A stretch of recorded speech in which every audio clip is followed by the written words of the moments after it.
Hello, everybody. Welcome to Matt Connarton Unleashed. It is Wednesday, October 30th, 2013.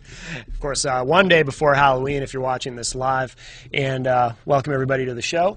I will remind you, of course, if you're watching us online, you can go to, well, if you're watching us online, you might already be there, ipmnation.com/MCUTV.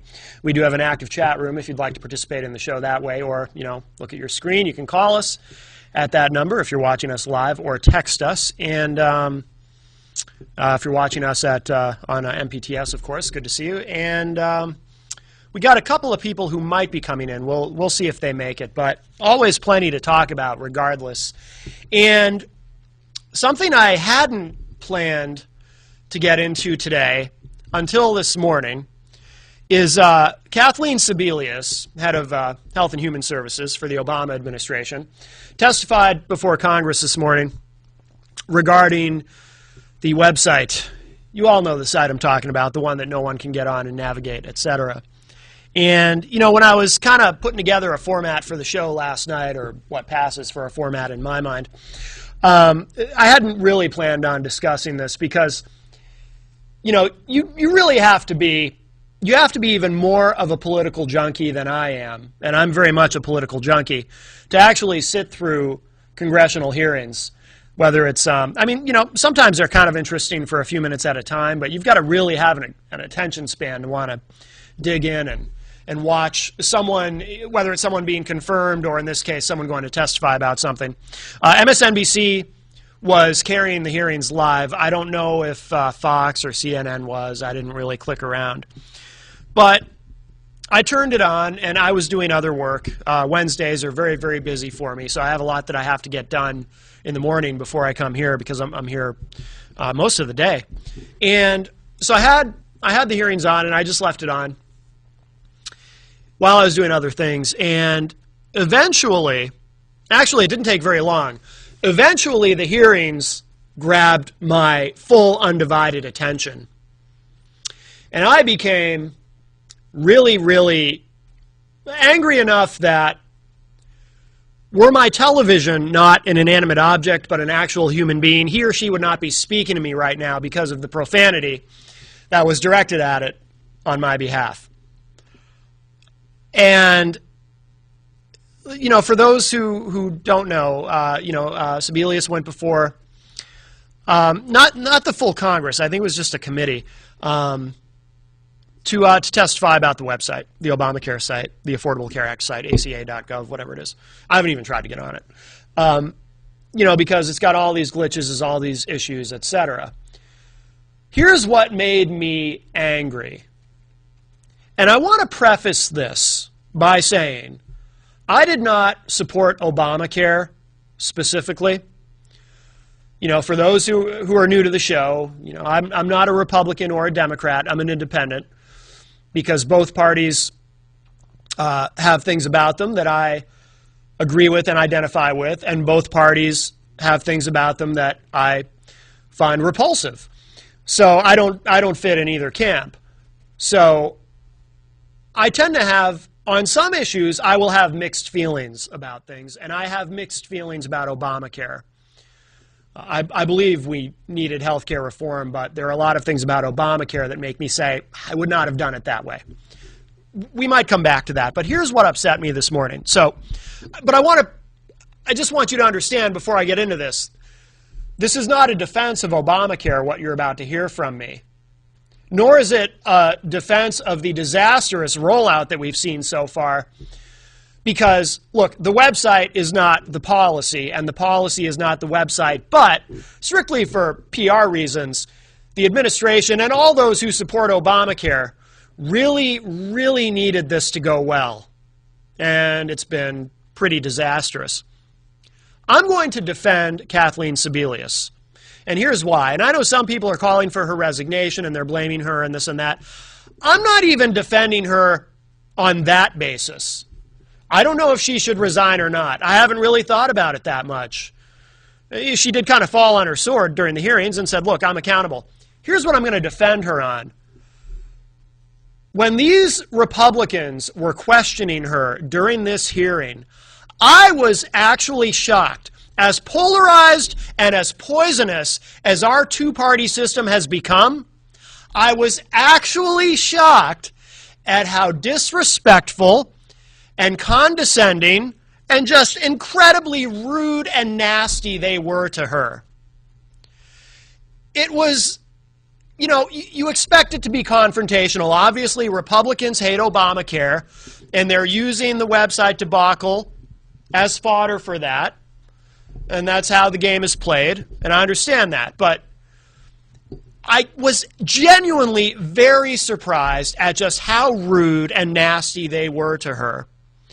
Asking questions, and then, you know, just a few words into the question when she's answering, I should say a few words into the answer, they're immediately interrupting her, berating her, saying that was a yes or no question, I want a yes or no answer. I mean, it was beyond anything I'd ever seen. I thought they were nasty to Chuck Hagel.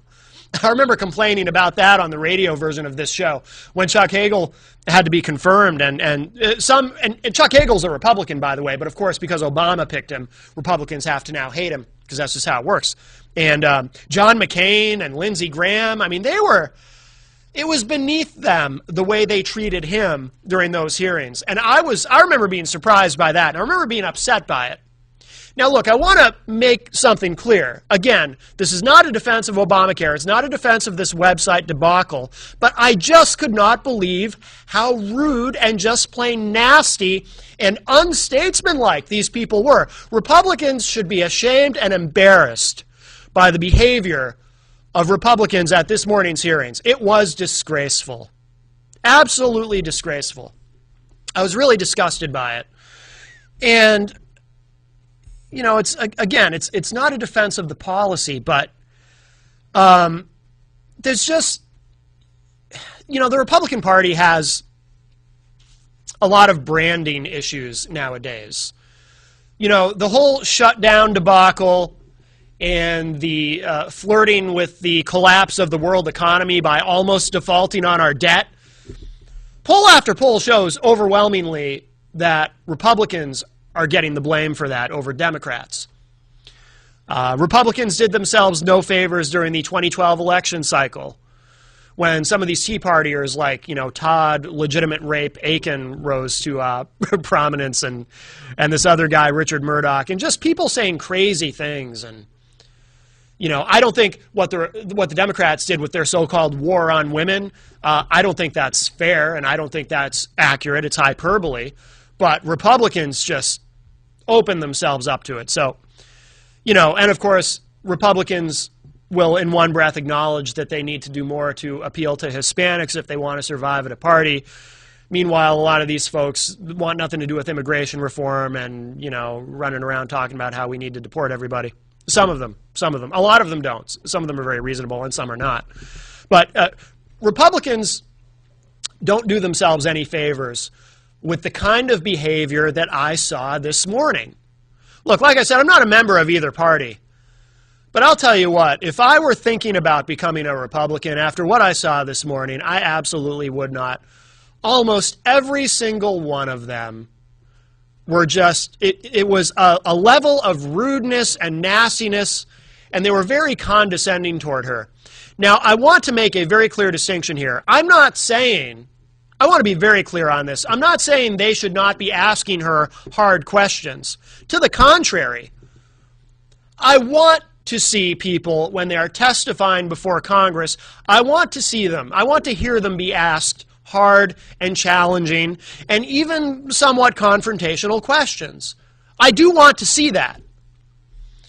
Even if it's someone who's testifying who I might agree with or have sympathy for, I want them to have to ask hard questions, because something where I do tend to agree with my conservative friends is my own skepticism and, to some degree, actually great dislike for government. You know, I'm not a conservative, but I understand why. I mean, some of it gets a little paranoid and a little weird with, you know, these ideas that they're going to take all the guns away and all that. Some of the more conspiracy theory-oriented stuff I don't agree with, but I do agree that government is ineffective, ineffectual, it can't do much right and should be limited. I agree fundamentally with that. So I want to see these people being asked difficult and challenging questions. And this website thing has been a disaster, and Kathleen Sebelius should be asked difficult, challenging questions. But she should be asked these questions, and then the person asking her the question ought to let her answer the damn question instead of interrupting her 2 or 3 sentences in because the jerk asking her the question doesn't like the answer or is grandstanding or this is his time to shine on C-SPAN. Oh, look at me. Look at how rude and disrespectful I'm being to the enemy. Because she's involved in Obamacare, so she's the enemy. She's an enemy of the state because that seems to be how these people think, right? She's obviously a communist or whatever. Maybe she's a terrorist. I don't know, but I'm going to be really tough on her. Look, everybody, look at me being really tough on this woman. I ask her a question, and then 1 or 2 sentences in, I'm interrupting her, and I'm talking over her. Oh, look at me. I'm a big guy. Republicans, are you proud of that? Does that make you feel like, you're being, you're the grand old party? Is that worthy of your party, that kind of behavior? Who could possibly condone that? Now, I do understand, though, why this is a symptom of a larger problem. The polarization and the extremism of the two-party system. One of the reasons I became an independent, I used to be a Democrat, and some years ago I left the party and became an independent. One of my issues was, I felt that the two parties were becoming too polarized. And I'm really a centrist at heart. I'm very moderate in my thinking, very centrist. In fact, even when I was a Democrat, I would often find my way, toward the end of my run as a Democrat, I would find my way going out of my way to tell people, well, I'm a Democrat, but I'm probably about as conservative as you can get away with and still get away with calling yourself a Democrat because I'm very centrist. I could probably have just as easily passed for a very liberal Republican, like a Bill Weld style Republican. For those of you who don't remember Bill Weld, he was a governor of Massachusetts some years ago, back in the 90s, and I used to look at him and think, wow, that guy's about as liberal as you can get and get away with calling yourself a Republican. So he's the kind of Republican I would not be completely terrified of. But I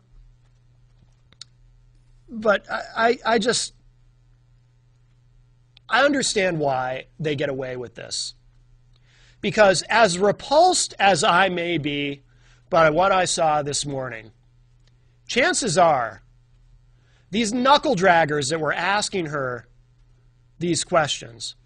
By the way, before anyone gets upset with me, I'm not saying Republicans are knuckle draggers. I'm saying the Republicans I saw on my television this morning, they were knuckle draggers. They were cavemen. And there was one cave woman who I may discuss more in a moment. Most of them were dudes. It's the Republican Party. Most of them were gray-haired white guys. Imagine that. They probably, in some regard, unless they aspire to higher office than what they currently hold, in other words, unless they have to appeal to a more national broad base constituency. In other words, unless any of these people are going to be running for president, the only people they have to worry about, the only people whose votes they have to worry about are those in their own districts at home. And with this polarization that's taken place over the years, and the two parties have gone to the extremes, even though most Americans are in the middle, and we really are a centrist country, especially if you look at this this NBC News poll. It was NBC News and Esquire magazine. The majority of Americans, most Americans, are in the middle. We are a centrist country, statistically speaking. I know Republicans like to think as a country, we're sort of center-right, and Democrats like to think we're center-left. The reality is if you look at the polling data, we're just center. We're just plain old center. And again, I'm speaking in the broadest possible terms. I'm speaking of the country as a whole. But these individual districts are very polarized because of all the gerrymandering that's gone on, particularly over the last several years. I would venture to guess that every one of these knuckle draggers I saw, just acting like the jerks that they are, they are probably in very safe districts where they can afford to behave that way because, look, if you're a Republican and your constituents are in an overwhelmingly conservative Republican district, you can act like however you want to. You can go on national television and act like a jerk, like these people did this morning, and it's fine. Because obviously, if you're in an overwhelmingly conservative district, you're going to get those votes anyway. You don't have to worry about appealing to people who have some idea that these people should behave like statesmen. You don't have to worry about it, right? All you got to do is talk about how much you hate Obamacare and how Obama's secretly a Kenyan-born Muslim who any day now is going to sign an executive order to unleash some sort of new form of communism slash Sharia law on the country, this new hybrid that he's probably going to afflict us with, whatever crazy things these people assume. You just have to appeal to those people. So that's easy, right? So they can act however they want. And to be fair, it's the same thing with Democrats. Now, because of all the gerrymandering, if you're in an overwhelmingly liberal district, you can act like however you want to. I don't see the kind of behavior that I saw today out of Democrats, but to be fair, I mean, there are other examples where Democrats probably should have had to pay some sort of political price for things that they did, but ended up getting away scot-free because they were in overwhelmingly liberal districts. Charles Rangel, that guy has had some very severe ethical problems. But he's in an overwhelmingly liberal district, so he's still in Congress. Barney Frank, he made the decision to finally retire, but he had a very long and successful career in the U.S. Congress in an overwhelmingly liberal district, but he had some problems. There was something about a prostitution ring being run out of his house by his brother or something. There was some really weird, creepy stuff that went on with him, but liberal Democrat district. I'm giving these examples because I want people to understand I'm not just picking on the Republicans about this. Democrats use this to their advantage too, where they test the bounds of the kind of behavior that they should be engaging in based on, what they know they can or cannot get away with. There was another great, of course, as a classic example. Ted Kennedy killed somebody, Chappaquiddick. Got away with it. Went on to become regarded as one of the most productive and successful United States senators in the history of the Senate. Revered by many people. Very polarizing figure. Republicans hated him. But Democrats loved him. He accidentally killed somebody while inebriated. But liberal dude in a liberal district gets a pass. So it works that way on both sides. But I would venture to guess that all these people I saw this morning, I mean, the level, I don't remember her name. It was someone I'd never heard of. But there was there were a couple of female Republicans at this hearing asking these questions and then berating Sebelius, not letting her answer. By the way, I want to be clear too, and you can look it up on YouTube, watch it on the news.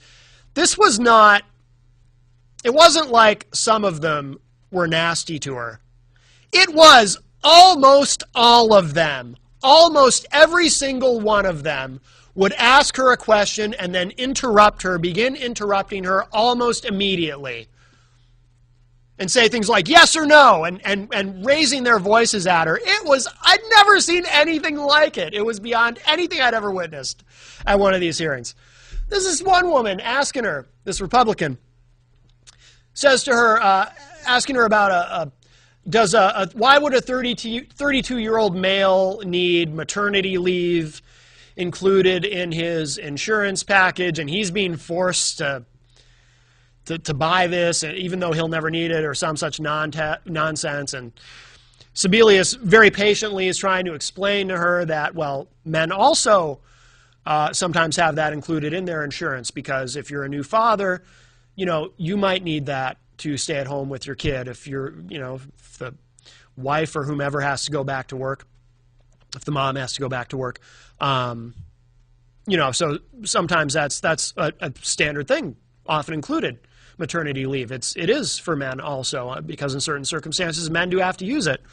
And then I wish I had looked up her name just so I could ridicule her by name. But she then, and by the way, her time she's already yielded her time to the next person. But then she leans back over to the microphone before the next idiot starts questioning her and says, Mrs. Sebelius, have you ever heard of a man giving birth? I don't think so. I mean, she's just being a condescending, I can't say what I want to say at 2:20 in the afternoon, but just so nasty and so immature. And it's so disgusting that this is what we settle for in this country. These people who are just immature, unintelligent, and they're asking the same questions over and over again, just wording it differently. Because, like I said, this is their time to shine. This is their big moment. All these people, they get to ask their questions at the hearing, and they're all asking the same things, basically. They're just finding different ways to word them. It's kind of exhausting. I'm not saying, by the way, that they shouldn't be allowed to do that. Because they should be. Everyone should be. Whoever has a question should be able to ask it, as long as they can do it politely and civilly, which they can't. So I'm not sure what the remedy would be to prevent them from all asking the same damn question, just worded differently. But the whole idea was just to beat up on her. So, like I said, I believe in asking hard questions. I'm all about government accountability. Absolutely. Absolutely 100%. But these Republicans this morning at that hearing, they were just rude and condescending and disrespectful and nasty. And just no call for it. I want to get something off my chest, sort of relates to what I was just talking about. I want to just kind of get people thinking about this a little bit for the next time you go to vote. It's a ways, I mean, the next, we have these off-year elections and whatnot, but in 2014, and you've got time, you've got over a year to think about this before we get to November 2014, but I want people to think about this, and whether you're a Republican or a Democrat, but I suppose especially if you're a Republican, because they are, as a party, so very unpopular nationally right now, I want you to think about this for when you go to vote next time. Congress as a whole, largely because of things like the government shutdown and flirting with disaster, with the debt ceiling, and a lot of other things, Congress has become so unpopular that not only is Congress's approval rating at something like 5%, 6% in a typical poll that you look at, lowest numbers in history. It's to the point where people are making jokes about it. I see these memes online, Congress is even less popular than cockroaches, Congress is even less popular than cancer, all this stuff. And of course, people start to say things like, you'll hear this phrase, this expression, I've been hearing it since I was a kid. Throw the bums out. We got to throw the bums out. Throw them all out, get some new people in there. And the more unpopular that Congress gets, the more people will say things like that. We got to clean house. We need a massive turnover. We got to get rid of all of them and start over, right? Now, obviously, there's a logistical problem with that, for one thing. You have congressmen who serve 2 years, senators who serve 6 years. There's never a time when the entire Congress, both houses, the House and the Senate, there's never a time when they're all up for election or re-election at the same time. So, first of all, you can't do it mathematically, logistically, and I understand that. But it ends up really not happening at all. Even though people will get this idea into their heads, well, we got to throw the bums out, it doesn't really happen when it comes to election time. Sometimes you will see, obviously, some election cycles you see more turnover than others. But for a lot of election cycles, you see probably less turnover than what the country needs. And I've thought about this a lot, and I've wondered, and I get frustrated by it. I mean, I think we should have term limits personally.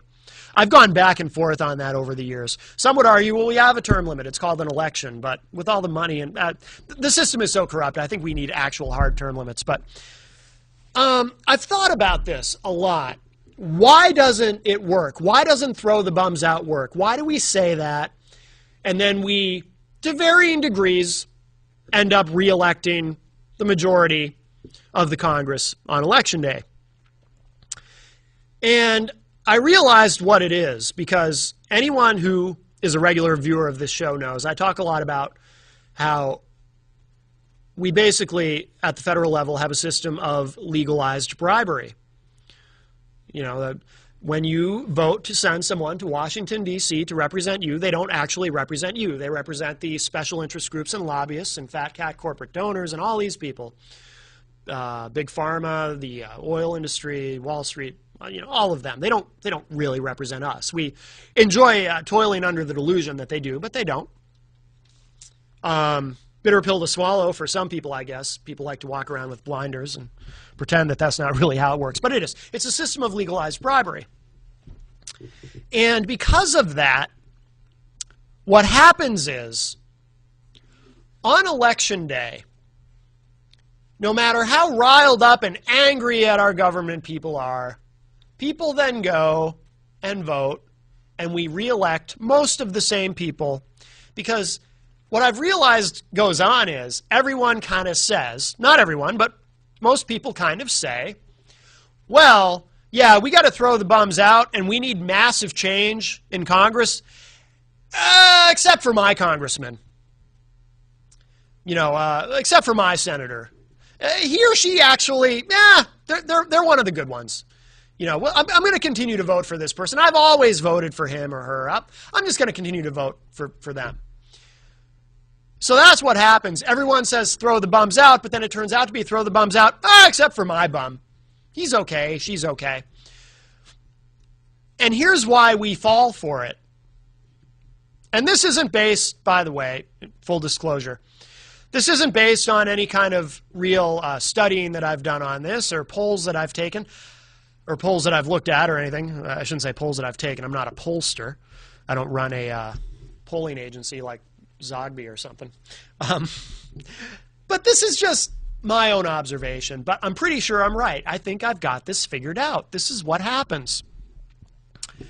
You end up saying, well, throw the bums out except for my bum, because leading up to Election Day, you see advertising on television, you hear ads on the radio, you see stuff online about, hey, on Election Day, just remember, look at what I've done for you. Look at what I've done for my constituents. Look at all these great programs, all this great spending that's been done for our state, for our district, for our cities. Look at all these great pork barrel projects that I was able to bring home to us, to our state. So re-elect me. Yeah, I know Congress isn't popular. I know you're upset with our government, but look at what I've done for you. I'm not so bad. I know how to work the system. If you throw me out and put somebody in my place, well, the newbie, they're not going to know how to work the system. What are they going to bring home for you? Nothing. So stick with me, because I've been there a long time. I'm a career politician. Nobody literally says that, but that's the message. I'm a career politician, and that phrase might have a negative connotation, but in this case, it's a good thing, because I can continue to get you all this free stuff for our state. I mean, none of it's free. We pay taxes on it, but again, we like to toil under the delusion that it is. So that's what happens. See, they've got this all worked out. The system is so rigged that they know how to make you fall for continuing to support the status quo. This is part of how the system protects itself. Republicans and Democrats both. Oh, re-elect me because I'm the good guy in all this. Because I bring you all this.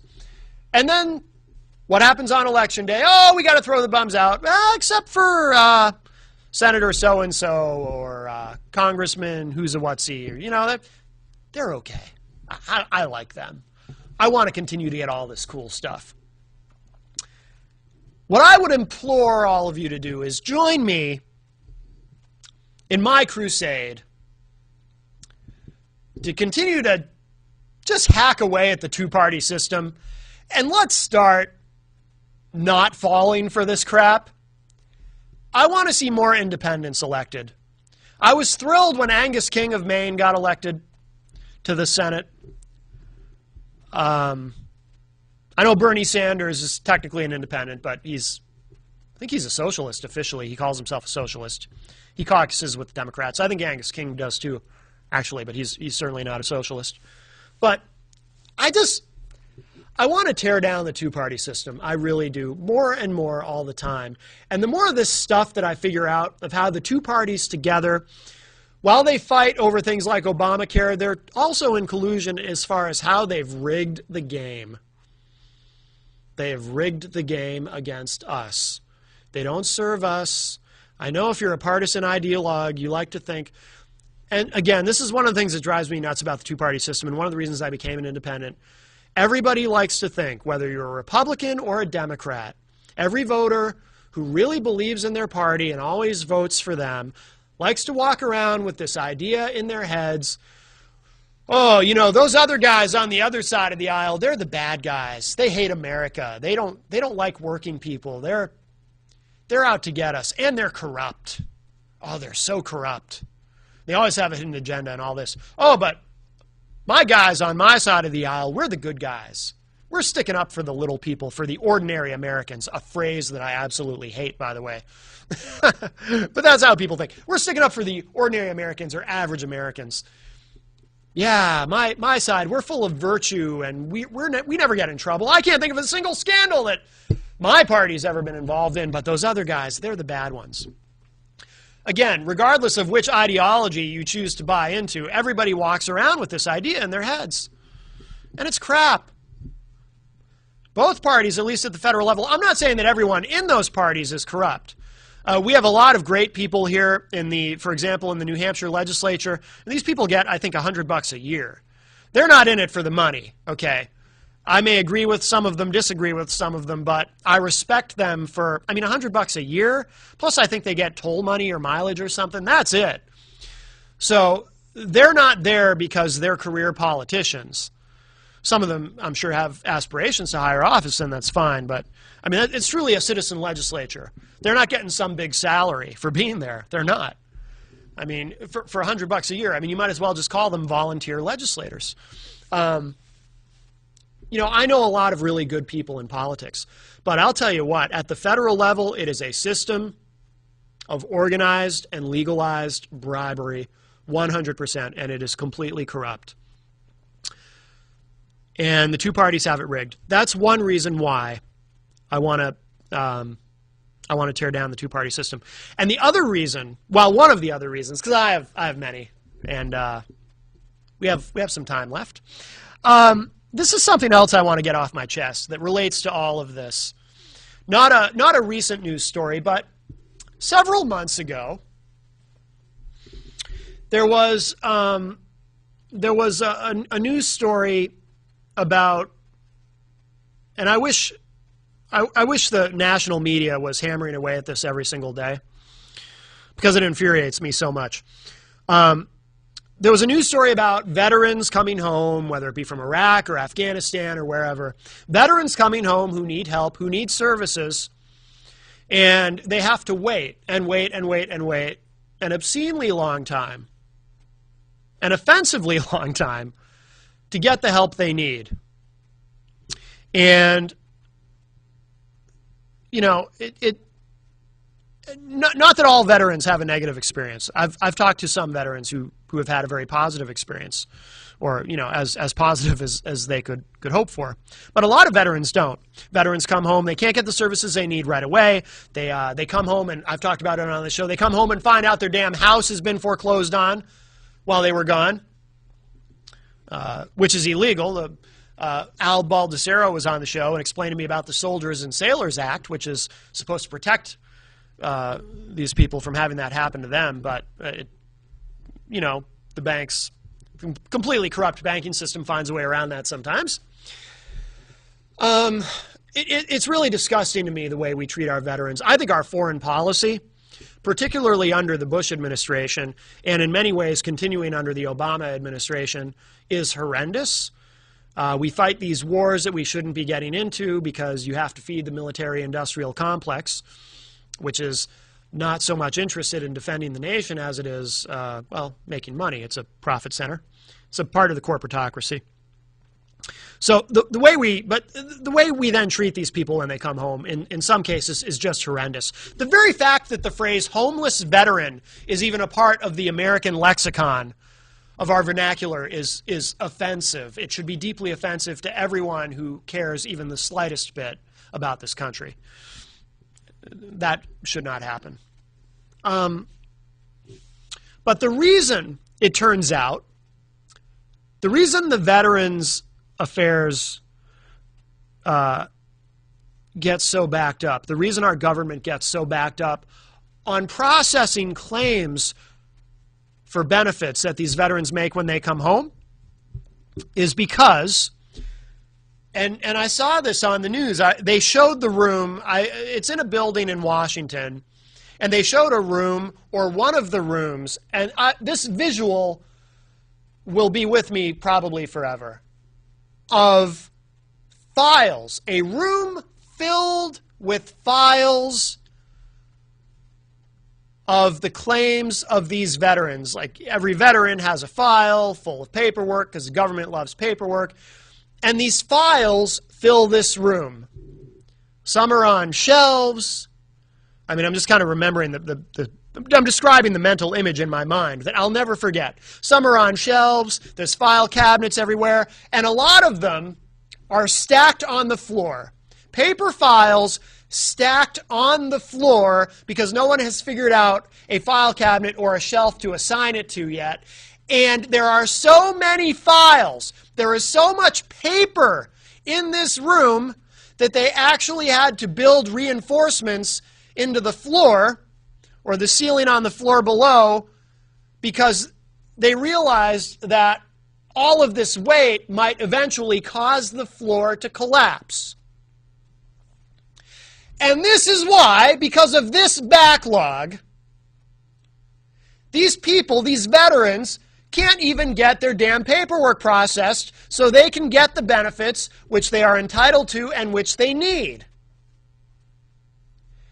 Now, and how this relates to the two-party system, I'm getting to that, but now, we live in an era of incredible technology. With our smartphones and our computers and, people are dumping their cable now and just watching stuff online through Netflix or whatever. Although if you're watching on MPTS, keep your cable, please. It's an incredible, there's tons of examples. We live in an incredible technological age. And yet, we have veterans who come home from war who can't get their claims processed because they're in a paper file, in a stack, on a floor, in a government building in Washington, D.C. The point is, we live in this incredible age of modern technology. But what's the one thing that doesn't get modernized, or is the last thing to get modernized? The government. You can go to the DMV and see employees at the DMV shuffling through papers and looking things up in paper files. And for some reason, we are just reluctant to modernize government. Now, the way the two-party system plays into this is this. Because we have the two-party system and because the two-party system has become more and more polarized, people, I believe, generally, who are ideologues, who are partisans, become intellectually lazy and lock themselves into whatever position is in adherence with whichever ideology they have chosen. And you're then expected to dial into that ideology entirely, and it limits your ability to look for solutions. And I'll talk more on that in a moment, but we have a call. Hi, welcome to Matt Connarton Unleashed. Who's this? This is Dr. Kevin. Dr. Kevin Ross Emery, how are you? Good, how are you? Doing all right. Been under some, I'm holding it together. We'll just say that. Been having some issues, to say the least. What's going on? Well, I just wanted to comment on all of the veteran things that you were talking on, and you know, we are asking these guys to go out and to you know, put out their lives, and yet we just really discard them so quickly. I know. My father's a veteran, and you know, it's that's maybe part of why I get so passionate about it. But just in general, I mean, the horror stories that you hear, and you know, it should be a much bigger priority than it is, but it gets lost in everything else. Well, you know, so often we find that politicians are parading out these, you know, veterans when they want votes and they want support, but then they turn around and they vote on bills that limit their support or limit their care. My father was also a veteran. Yeah. Yeah. And he was a veteran of two wars, World War II and Korea. Oh, wow. And so here we have out there, you know, these guys come back and they, you know, make decisions about the limitations to their health care or what they're going to consider was, you know, was actually incurred by being at battle. So they get exposed to all of these chemicals and all of these, you know, all of these different pressures and life and death situations, and then they go, yeah, well, you know, maybe that wasn't caused by your 10 years or 12 years or even 4 years in life and death situations. So we're not going to cover that. Right, right. Done very arbitrarily out there, and I think that we do need to be holding our politicians more accountable. And the problem is we don't have any transparency laws. Everything that's unpopular gets stuck underneath something that's popular, so we don't know that it got passed until it's too late. Right, right. Oh, absolutely. I mean, that's why they passed these major bills with, you know, these omnibus bills that will have you know, someone will sponsor a bill that is supposed to fix or address a particular issue with a particular law, and then there's all this other crap attached to it. And you can't, and it becomes, if you vote for this law or against this law, you're also either voting for or against all this other stuff. So you can have something that says, you know, that maybe addresses something that people are very passionate about and is in the media on a consistent basis, and you can also attach something to it that says, oh, by the way, we're going to cut veterans' benefits and this and that, but that's just attached to it. It's attached to the bill. No one's going to notice, really, because you're voting on, you know, whatever the major issue is that everybody is focused on, and God knows the media can only focus on a couple of things at once. Well, and the media is going to most often focus on that which is self-serving. Yeah. It's going to focus on that which gets it ratings and which keeps its advertisers happy. Right. So, you know, you look at that, and, you know, at the bottom line, it's a question of integrity. I mean, we don't hold our politicians to a level of integrity that they should be accountable, that they need to answer our questions. Right. I mean, unless they're trying to get donations from us when they're raising money, or they're trying to get us to the voters booth, you know, they don't even they don't even return your emails or your phone calls. I mean, what kind of integrity is that, Matt? Right, right. I understand. You know. Yep. So, I mean, there's a lot of things that until we clean up Washington in the way that it works, we're going to continue to find that it kowtows to the lobbyists, the corporations. It's question has to stay on the table. Okay, who owns Washington today? Because it's not the American people. No. Well, like I always say, it's the banks and the special interest groups and the corporations and who else? Big oil, the pharmaceutical industry. I mean, those are the big ones. And the Koch brothers, George Soros. I mean, these are the people who are really in control. And that's why I always say, well, Jesse Ventura said this too recently, but I'd had the thought a couple of years ago that, they should all have to wear NASCAR outfits. And they should have to wear patches where you can see who owns them, who's actually contributed to their campaigns, because that's who's really in control. Well, the thing is, and it's both parties. We have to start to put together action steps. Mm-hmm. There are many things that you and I and your listeners, most of the listeners, agree to or agree with. Nobody's going to say, "Hey, yeah, let's screw over the veterans." That's my stand. Mm-hmm. Or let's put the children into drug abused haze so we don't have to fix our education system. Yeah. Nobody's going to come out and make those statements. But the real question is, how do we get people to take action? Mm-hmm. Because action is what's going to make the difference, Matt.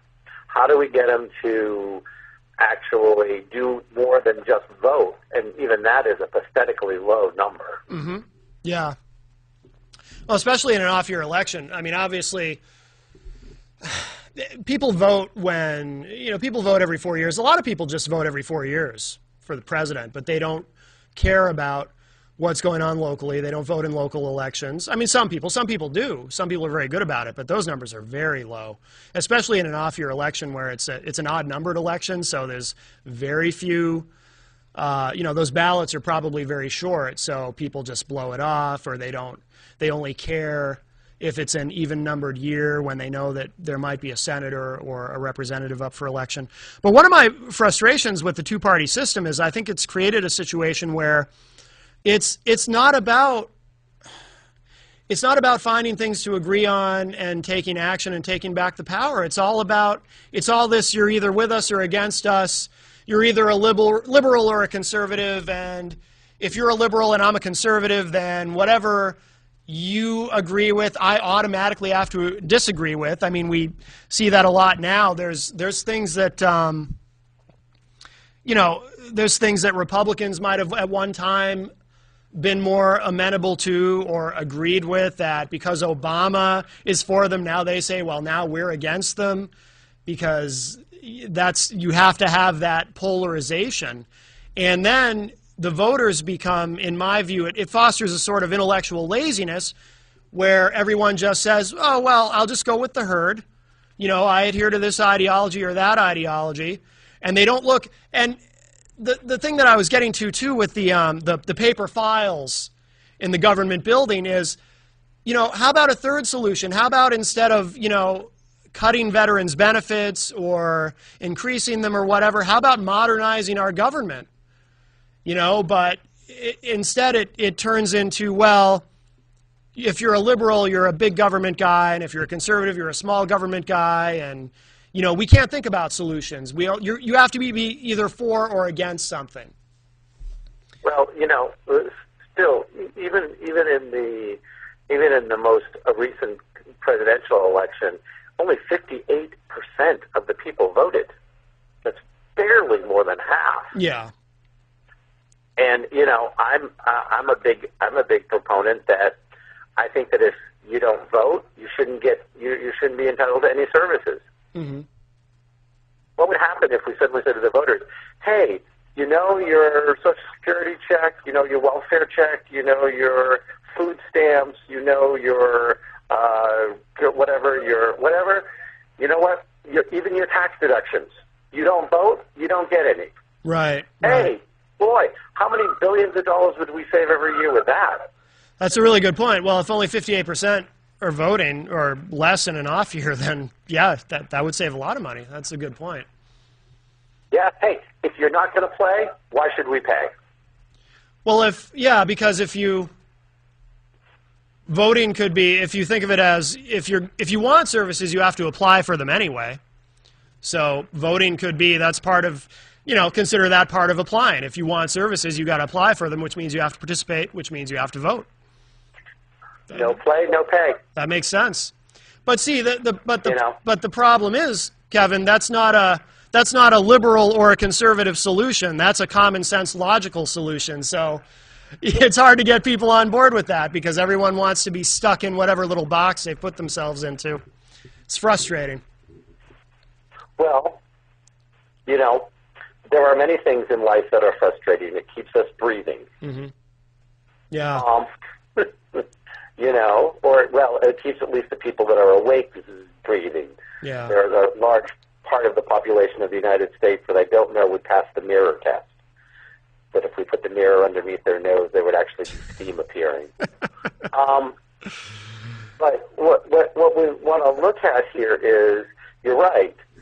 And so often what happens is hundreds of thousands, if not millions of dollars are wasted with each of the parties trying to claim their version of the best bill that might only be 3 lines different because they want to claim the victory. Oh, yeah. Which has nothing to do with the American people, which again goes back to we need transparency legislation, and we need to get the money out of Washington. Mm-hmm. Oh, absolutely. You know what I'd like to, you know what I would like to see happen, and I don't think it ever would, but because my theory is that most people who get involved in politics when they start at the local level or wherever they start, a school board member or whatever, I think people get into it with good intentions. I don't think, in other words, I don't think that the people at the national level, I don't think they're all evil or anything like that, or they're all corrupt. I think the system is corrupt.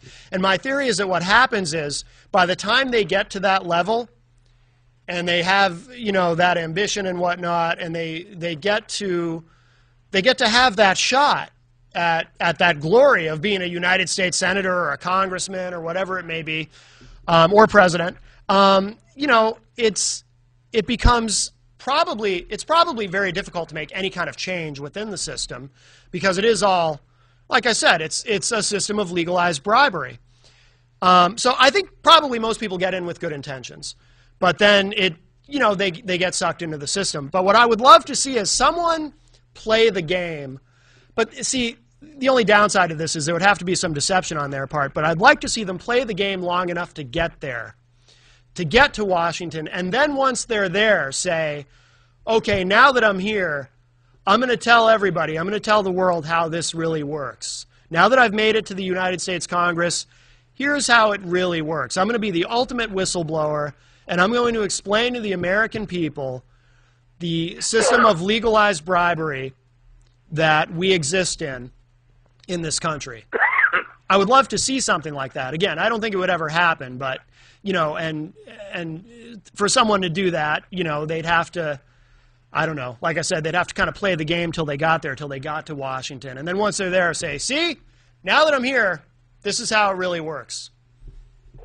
Well, the thing is, maybe it won't happen that way, but I know one thing, Matt, that if people like you and I don't join together and take action and move this forward and make this accessible to the masses, that they know that they can actually make a change, nothing's going to change. Right. And so they are looking to us about what to do. Right. They may agree, but a single vote is not going to change it. No. You know it, and I know it. And that's one of the reasons why you and I have had private conversations that I've created, some of the platform I've created to actually engage the American people and re-empower them with the right to hold Washington accountable. Mm-hmm. but it takes action. It does. It absolutely does. Kevin, we're almost out of time. Did you want to talk about mention the Dr. Kevin Radio before we go, or? Well, coming up, we do have. Actually, you're letting the cat out of the bag. I've been keeping it quiet through my social media, but yes, drkevinradionetwork.com, Challenging Everything, is going to be releasing on November 5th. And do you want to mention any of the hosts that are going to be on the show, Matt? Well, I don't want to let the cat out of the bag too much, because I wasn't sure. I wasn't even sure how much I was supposed to say about it, because, like you said, you haven't. Is there anything up on the Facebook page about it? As far as not yet. As far as details. So if people want to challenge and change the world, then they can come to mydrkevin.com, Facebook My Dr. Kevin, Pinterest My Dr. Kevin, Twitter My Dr. Kevin, MYDRKEVIN. So they can come there. And Matt, give me a call later today, okay? I will. Yeah, I'll let you know what's been going on. Yep, I look forward to talking to you later today, and I'm glad I got a chance to kick around some ideas with you on Matt Connarton Unleashed. Yeah, absolutely. Thank you, Kevin. All right, I'll talk to you soon. Bye. Okay, bye-bye. So that was Dr. Kevin Ross Emery, and yeah, go to mydrkevin.com. You can learn more about him. He's been on the show before and also on Norm and Friends. So we're out of time. So a lot of rambling today, and always a good time. And if nothing else, even if it doesn't help anything or change anything, it's good therapy for me. And believe me, sometimes I need it. I need to just let it all out. So anyway, I will be back at 4 o'clock with Norm and at 6 o'clock with Gary. And I will talk to you all later. Thanks, everybody.